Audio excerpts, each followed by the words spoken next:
The 15-Point Plan is part of the Win Make Give podcast network.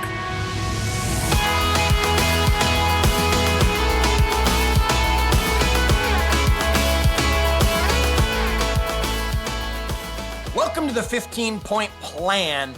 I'm Chad Himes, and I am getting the pleasure to interview someone that I'm excited to bring to you. Now, I'm going to let him introduce himself to you, tell the world a little bit about this guy, but I want you to know how much I value what you're going to hear on this call, and that's because during the 15-Point Plan, Jolene and I have said we will be guinea pigs for all of the things that we're talking about. And I'm going to tell you, this is my coach. That's right. This is my coach when it comes to the topic of nutrition. And that's why I've brought him to join you on this talk today. So, Todd, introduce yourself to the audience of the 15-Point Plan. Well, thank you, Chad. I appreciate the warm introduction, and I'm really excited to be joining you all in your audience on the 15-Point Plan. Yeah, my name is Todd Reinkemeyer. I am a registered dietitian nutritionist out of the Atlanta area. That is, of course, where we met. And one of my passions is where nutrition and exercise meet in the middle. And so that's kind of how we met. I work for an organization that's really the crux of what we do. And so, yeah, that's a little bit about me. And I'm excited to speak with your audience today. Now, you're not just hey, I read a good book about nutrition and figure I can tell you guys something. And you're not the guy who says there's only one way to do it because that's what I read somewhere. And this is one of the only reasons I would have hired you is you actually went to school for this stuff. That's right. Yeah. So I do have a master's of science in nutrition. And I will say, I think a lot of why we clicked together is because I don't come from the traditional nutrition background, like you were alluding to. A lot of dietitians, they do their undergrad in nutrition, and then they may do their master's in nutrition. And they're sort of indoctrinated into a specific way of looking at things. But I actually made a career switch into this field. So I had to sort of build my own path in terms of how I wanted to practice as a dietitian. And so that's why I also went out and got a personal training certification. I am NASM certified in personal training because, as I mentioned before, it really is important to me having an understanding of both the physical activity and the nutrition side of things. Okay, so folks, what I want you to get is I did my homework on finding a coach. And I'll tell you a little bit about how I found Todd, but I did my homework on finding a coach, which means you can trust what this guy's going to say because I put him through the ringer already. Now, I remember when we met Todd because we were working out at a gym. Nita and I were working at a gym called Hard Exercise Works in Atlanta. And your group, BTS Nutrition, okay, btsnutrition.com is the website. If you want to check these guys out at any time during the conversation, you guys showed up because you were going to be part of the health challenge that was happening at the gym. And I got to tell you, folks, when the groups came in like this to talk, I usually tuned out. But there was Heather, the head of your organization, with you and another one of the coaches. And as soon as Heather said, oh, yeah, I drink a glass of wine every night and I just work my plan so that I can have it and earn it, Nita perked up. And then as soon as I heard that gummy bears and Sour Patch Kids were allowed, you can be sure I perked up to listen to these coaches and find out how I could still eat some of my favorite candies. And we will get to that through the conversation today, Todd. So there are a lot of nutrition programs out there, right? We could probably just take a half hour and start naming them, from Atkins to keto to Whole30 to da. Now, everybody's body is different. But what would you say to all of those programs that are out there when it comes to it, as someone who has done the training, done the research, done the studying, Todd? What would you say about all those different programs that we can hear about anywhere we go? Yeah, absolutely. As you said, there are a ton of plans out there, a ton of programs, whether you're working with someone or just looking it up on your own, through Googling. And what I would say is you have to find a plan that, of course, works for you, the individual. Because if you just try to find one that works for someone else, well, as you mentioned, nutrition is not something that is one size fits all. There's no one right way to do nutrition. You'll hear me say that over and over again. But I will say, when you're looking at plans, and if you're working with a dietitian or some sort of nutrition coach, I would red flag anything that is overly restrictive in nature, that does not put a lot of hard science into why it is you're following something. And a lot of some of the things you mentioned, in terms of the plans that are out there, are a little more restrictive in nature. And when you look at the metabolic things that are going on, when you incorporate some of those restrictive patterns into action, you're going to see some negative consequences. So that's why it's really important to find a balanced approach that's going to work for you long term, and B, really honing in on what it is that you value when it comes to food and nutrition. And so I talk a lot about people in terms of their relationship with food, and making sure that is a really a healthy relationship, not one that we have to look at foods as being good versus bad. That's sort of the foundation of where we start. Okay, and I think one of the things that I found so powerful when you talked about this with us, Todd, was sustainability was one of those key words.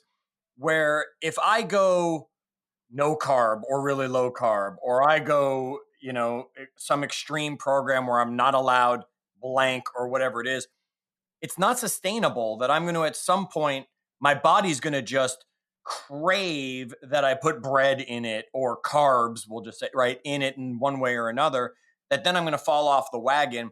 Whereas as a dietitian, you walk through something that is then sustainable, because it's been years that we've had you as our nutrition coach, but we could go times without having to talk to you because we know how to sustain what you've taught us.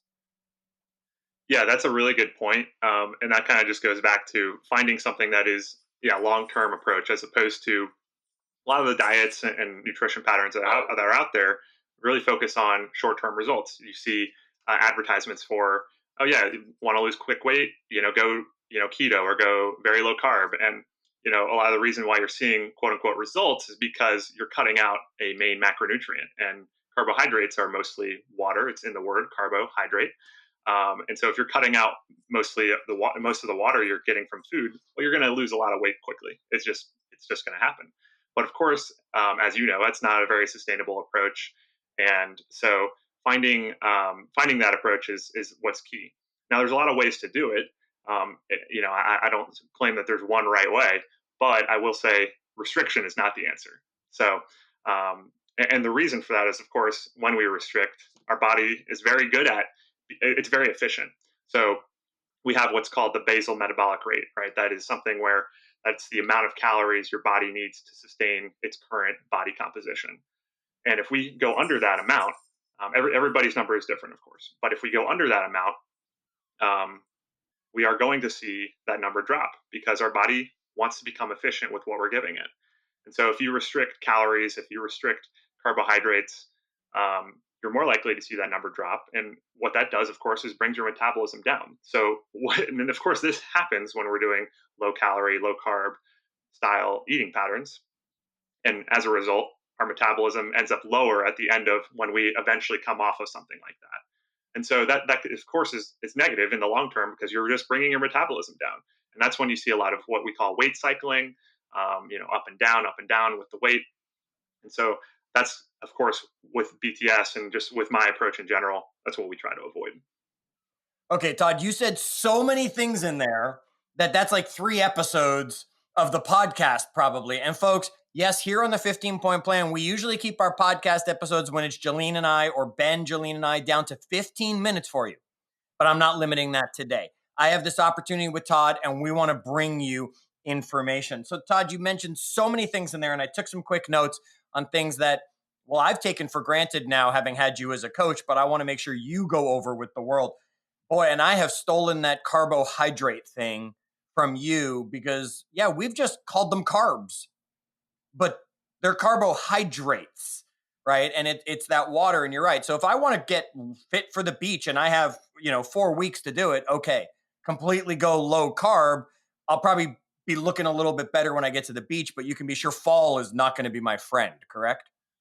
Yeah, I mean, I think in that example, it just depends on what your goals are. If you just are really focused on the short term and you just want to look good, for, quote unquote, look good for the beach and lose that quick pounds, then maybe that is the decision for you at that point in time. However, I would argue that looking short term is always probably not the right way to go. So, There you go. I value long term approach with many things in life, but especially nutrition and my relationship with food and how it interacts with my body when it comes to physical activity as well. Okay. And we believe in long term goals always as well when it comes to it. But let's talk about that hydrate part of the carbohydrate and not even necessarily in the food, Todd. When we grew up, we were always told, drink 8 glasses of water a day or whatever. And now I've been talking and telling people that the number that it's half your body weight an ounce. Talk to our audience about hydration, the power just of hydration, and how much should they be drinking every day? Yeah, that's a really good topic to be going over. And I know that's something as part of your 15-point plan is one of the keys. I would agree. I mean, hydration has a significant impact on our overall health and wellness as we both take a sip of water here. Um, and I think the in terms of what is the right amount for each individual. Yeah, that old adage of eight square cups of water a day. It's definitely not something that I would say is accurate. And there isn't necessarily a hard and fast.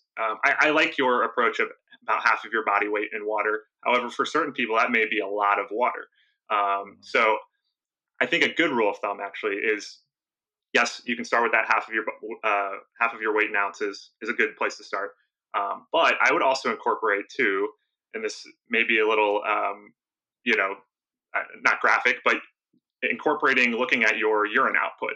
Now that may sound a little weird at first, but you can learn a lot about your hydration status from the color of your urine, and that of course will tell you whether or not you are overhydrated, underhydrated. You're more than likely not going to be overhydrated. It's really tough to be overhydrated, but if you're underhydrated, you're going to be approaching more of a opaquish yellow, yellowish brown. Whereas if you're more in that hydrated status that we like to see, lemonade or lighter. So I know we probably don't want to talk about urine output all day long, but that's a good rule of thumb. I say if you're someone who's trying to track how they're doing from a progress standpoint with hydration.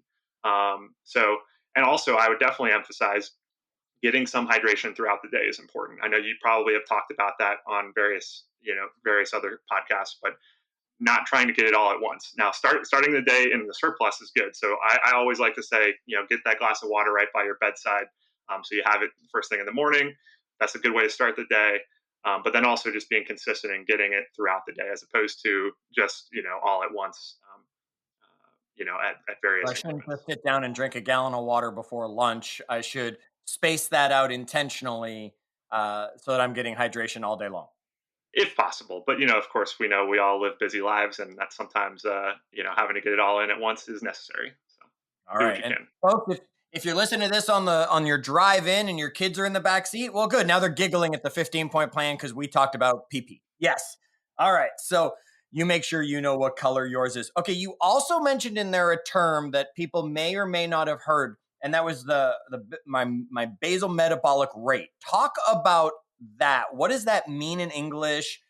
Is there a way I can figure out what that is? How accurate? How do I calculate that? Help us on that term. Yeah, so the basal metabolic rate, or BMR, as you may see in shortened Now, I've versions, also heard this as your RMR, which is your resting they, metabolic rate. they are very similar. Right.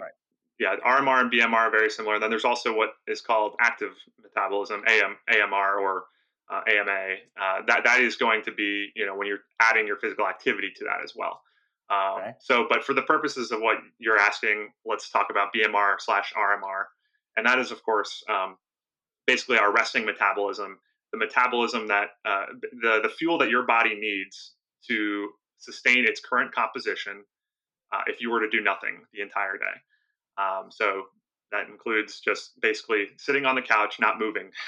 So doing absolutely nothing. And we've And all had days just like that. of course, course. Okay, so one of Yeah. our couch potato days, we're still Yes. burning calories. Absolutely. Yeah. I mean, your body is doing things all day long when you're sleeping. Now it's doing different things. Of course, the activities it's doing will vary, but it is always working. And so, yeah, every day you do need something, whether it is you're being extremely active or very little. So that number, that RMR, BMR, is important because that is your indication for basically what you need to put in the tank. If you think of your body as a car, that is the bare minimum level of fuel to put in the tank to get from A to B. Um, Now, of course, we probably have very few of those days where we are exactly like that. So you have to take that into account when you're kind of trying to imagine, well, how many calories do I need to be taking in on top of that? For most people, it probably is an additional, at least 400 calories. And if you're, someone who's doing an hour plus physical activity every day, it's probably even more than that, probably more like 600 to 800 calories. Um, so, anyways, Can the we why calculate it? Is there a good way yes. for the general public to know what that resting metabolic rate is? So there are a couple of ways to go about that. You can there are some online calculators you can do if you have a few important numbers. Body fat percentage is going to be an important number to have when you're using some of these calculators. Um, you can also go get your body fat or your body composition assessed, I should say, in various ways. The easiest way is the easiest way to the public, I would say, is finding a gym or some other local health group that will give you access to what is called the BIA testing. That's body impedance analysis, and that's just a fancy way of saying how they're measuring the body composition, and it's through very small electrical impulses that read your muscle mass.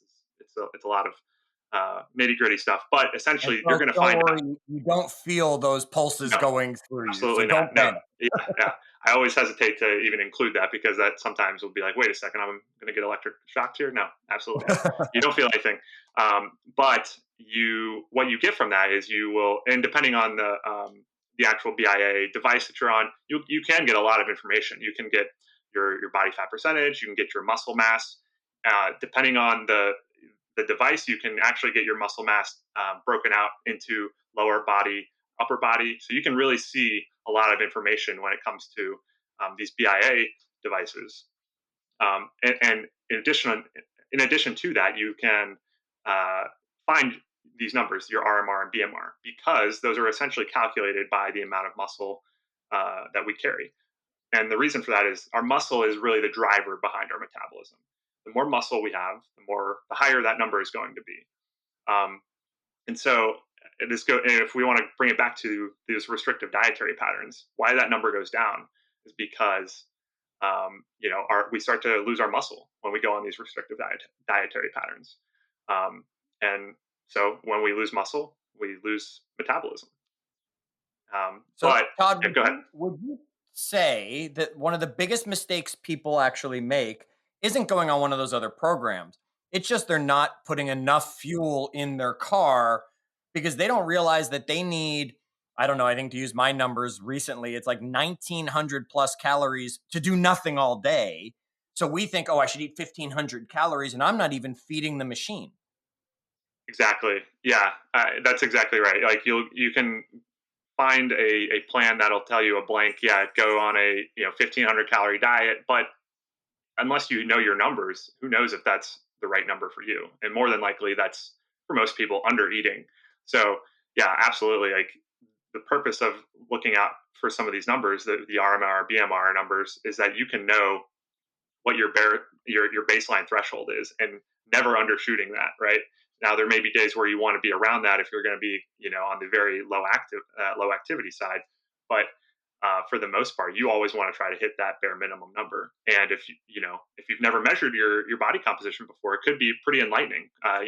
Several people who I will do a BIA analysis with are very surprised when they see their results and they're like, wow, you're telling me I have to that bare minimum, I have to eat that amount. I'm like, yeah, absolutely. We need to be getting more than that because I know you are doing, 60 minutes of CrossFit 5 days a week. And we need to make sure that you're, meeting your physical demands so that you're not losing muscle. Yeah, and folks, I remember when Todd first told me this lesson, and then put us on our meal plan and told me that first day that I needed to take in, I think it's 2,600 calories, and I remember Nita was making chicken and rice that night, the size of the plate she put in front of me based on the menu that you had prepared for us was just unimaginable that I had to eat that. But now I'm sitting here, I had 2,600 calories today, and back into training season. And I looked at Nita and I said, I think it's time to go to the next week. I can feel that I'm hungry and my body's not getting enough energy. Todd, would you say the number one, and I'm not putting words in your mouth, you correct me if I'm wrong, but would you say the number one mistake most people make when it comes to nutrition is they're not actually eating enough? So their body's in some sort of starvation hibernation mode when they're trying to lose weight.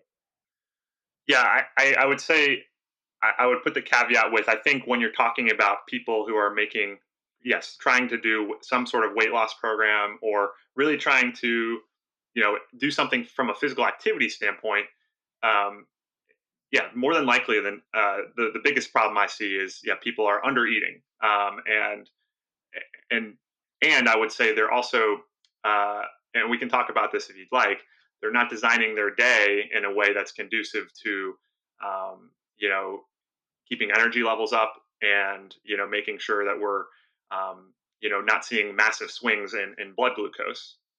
Okay, so how many times a day should I eat, right? I should eat 3 meals a day. No, no, no, wait. I should only eat 2 meals a day because I'm so busy and I'm on the go and all that. No, I've heard the experts say I should eat 5 or 6 meals a day. Todd, what's the answer? How often should I eat?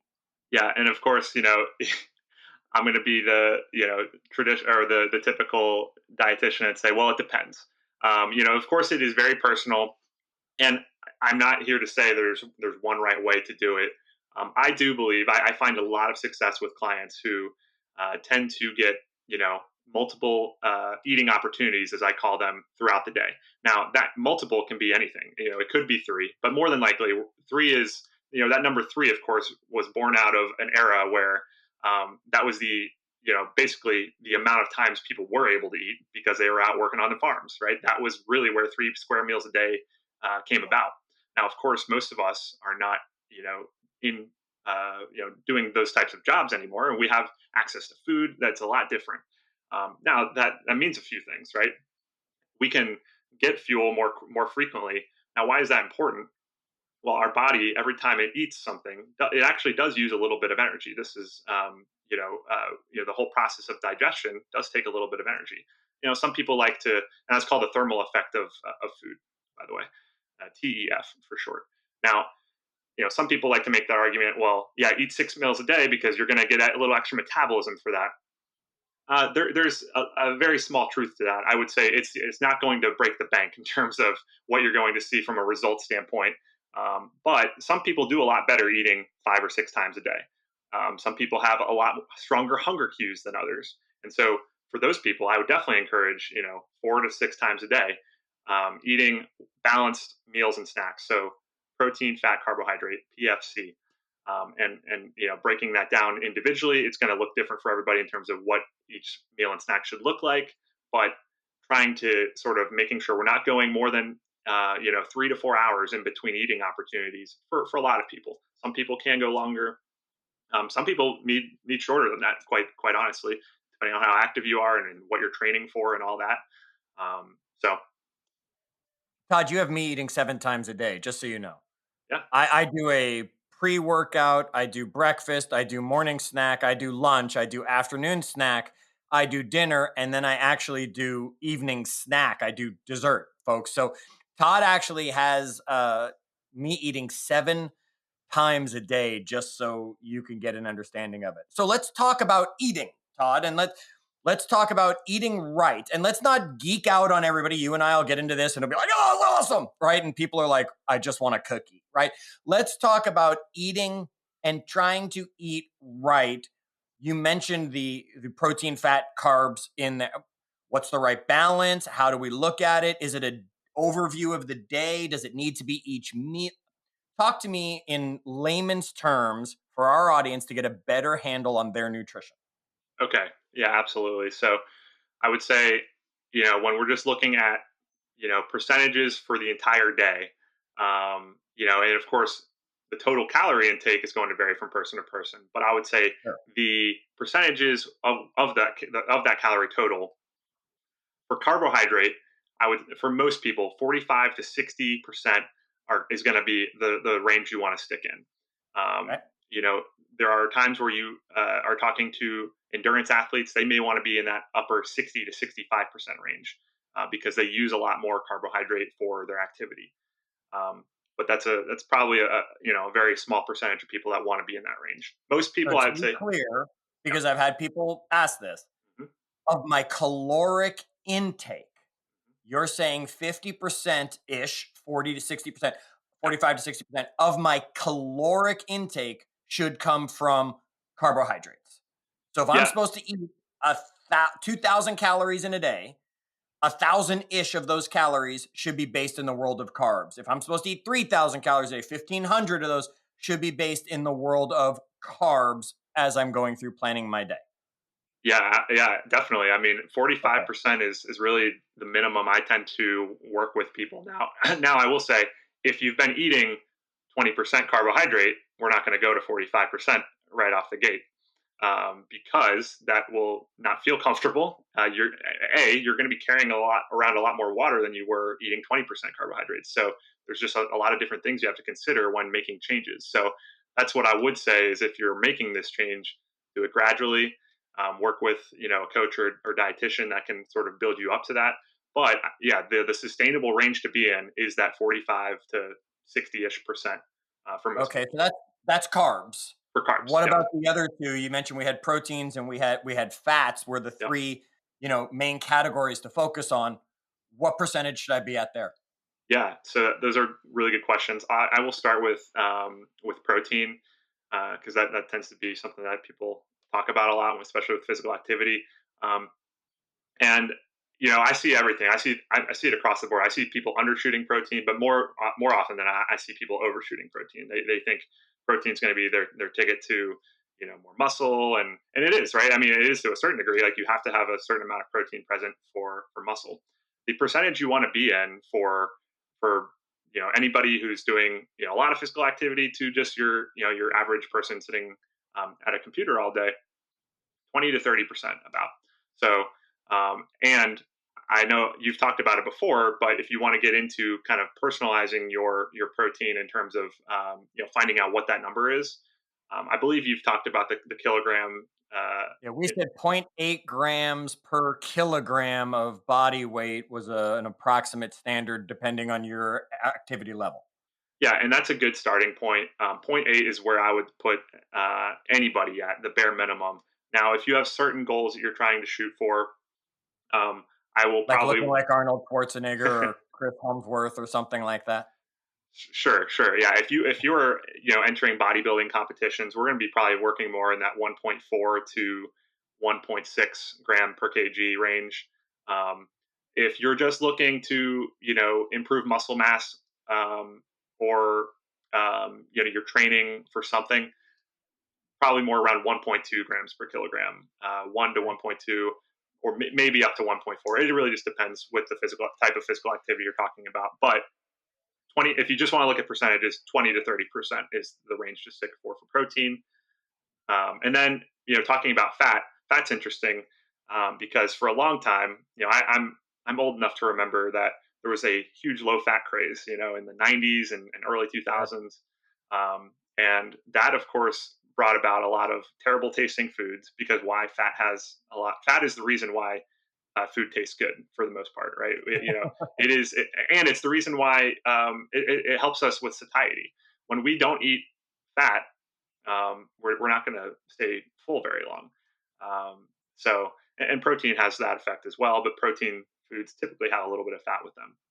Anyways, fat similar to protein, we want to be in that 20 to 30% range. Um, and again, it will depend on what your specific goals are from a physical activity standpoint or what you're trying to do, with yourself. Okay, so now when I got into coaching with you, and folks, we want to let you know, especially with the way the world is nowadays, it's all virtual when it comes to that stuff. So feel free, jump over to btsnutrition.com if you want to check out more from Todd and be able to, find out about their services and see if having them coach you and getting more. You got down, Todd, to not only percentages, you broke it down to, I want you to eat this many grams of carbs and this many grams of proteins and this many grams of fat, which really makes it easy for someone. One, you put together a menu for me and said, go eat this. But two, it taught me when I really want a peanut butter and jelly sandwich instead of what you had in there, I was able to make adjustments through the day and realize, oh, that sandwich has a little bit more fat than what Todd had originally wanted me to have. You're saying that that percentage is over the course of the day. I mean, we'd like it to obviously be each meal, but my goal is over the course of the day, do I end up in that 50, 25, 25, just to be easy, percentage of carbs, protein, fats? Yeah, exactly. That's a good way of looking at it. Certain and especially it will depend, of course, on what your day looks like. If you're about to do physical activity, if you work out in the I'm going morning, for a run as soon as we're done. yeah, so you want to have some carbohydrates ready to go. Now, maybe you're eating more carbs right now than you would at a snack, when you're just going from meeting to meeting, because you don't need your blood sugar to be as high. When you're about to go work out, you want your blood sugar higher because you're going to use it. So, yeah, I think what you're saying is correct in that it is, of course, the average over the course of the day. Not every meal and snack has to be, 50, 25, 25, or however, whatever percentages you're using. That would be really difficult to try to pinpoint every meal and snack to look like that. And I'm all about liberation and not having rigidity when it comes to nutrition. All right. Now, folks, and again, we could geek out over this. We want to bring it down to a level that you're more than welcome to geek out along with us, but at least be able to walk away from this. Now, Todd, one of the reasons we hired you, again, at first was the talk of we could have a glass of wine, we could have Sour Patch Kids that I love, or a cookie or something along those lines. How do I stay healthy? How do I eat healthy, but still enjoy what it is I want to eat? That's the magic question right there, right? Yeah. So again, I don't preach. I'm not the food police. So I think a lot of people hear registered dietitian, they think, all right, you're going to take away all my favorite foods. And I also don't preach perfection when it comes to nutrition. It's really not helpful when you look at it that way because that really starts to distort the way you look at food. Yes, are there certain foods that have more healthful qualities to them? Absolutely. But that doesn't mean there's not room for, ice cream. I know is a favorite of yours, right? And so, Oh, yeah. yeah. So there's of course room for that, right? And the way to make that work is, finding balance in the rest of your day. For most people will, talk about having some sort of, 90-10 or 80-20. That's not exactly the way I look at it in terms of, because again, that sort of goes back to having a good and bad approach. And I'm not really a believer in, quote unquote cheat days because just for that exact reason.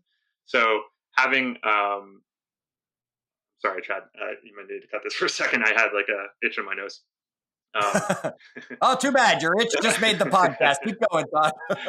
um, but yeah, so in terms of finding flexibility within your nutrition pattern, it really comes down to, well, can I make this fit into what I'm doing with the rest of the day? And if you have a certain, typically when I work with a client, I will say, well, what are some foods you really enjoy eating? And, some of them may be, quote unquote, healthier foods, and some of them may be, quote unquote, less healthy. And I like to tell people, all right, well, we're going to find ways to incorporate all of those foods into an effective pattern for you. And there's a way to do that, right? There's a way to do that because you can draw up, whether it's drawing up a specific plan where you can really look at your entire day and pinpointing, all right, this is when I'm going to have the more fun food or whatever it is. Like you can mix and match, depending on what it is that you really want to enjoy eating. I'm always going to work with someone to make sure that they can enjoy the foods that they have. Yeah, and I got to tell you, folks, it takes no time to sit down and put together the plan for the next day or that day when you wake up in the morning and say, here are the staples I know I'm going to eat. And then, oh, look, it's my birthday. I want a piece of cake, or I'm going to have a cookie tonight. Okay, now I got to make this adjustment on a snack here so that I can have that there and still hit those numbers. You've made that very easy to show us how to be able to take advantage of that. It's the spontaneous choices that are the ones that get us in trouble, where we just say, oh, look, someone brought in a box of donuts, I should have one.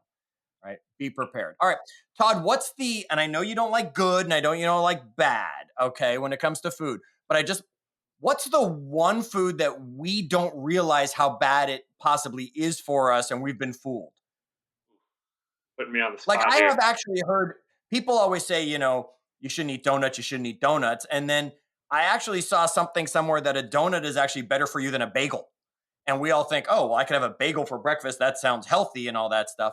What's that one food that we're probably eating that's horrible for us, even though you don't want to put the bad label on it, that Yeah. we should limit a little more? Yeah, so I'm gonna sort of maybe take this in a different area. I would maybe put it into a couple of categories of foods. So Okay. um, and I like a good piece of fried chicken as much as the next person, but fried foods are foods that have some negative consequences to them. They're going to be coming with trans fats, and trans fats are fats we always want to avoid.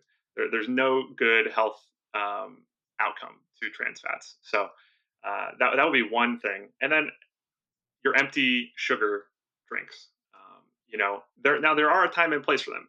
I'm a marathon runner, as you know.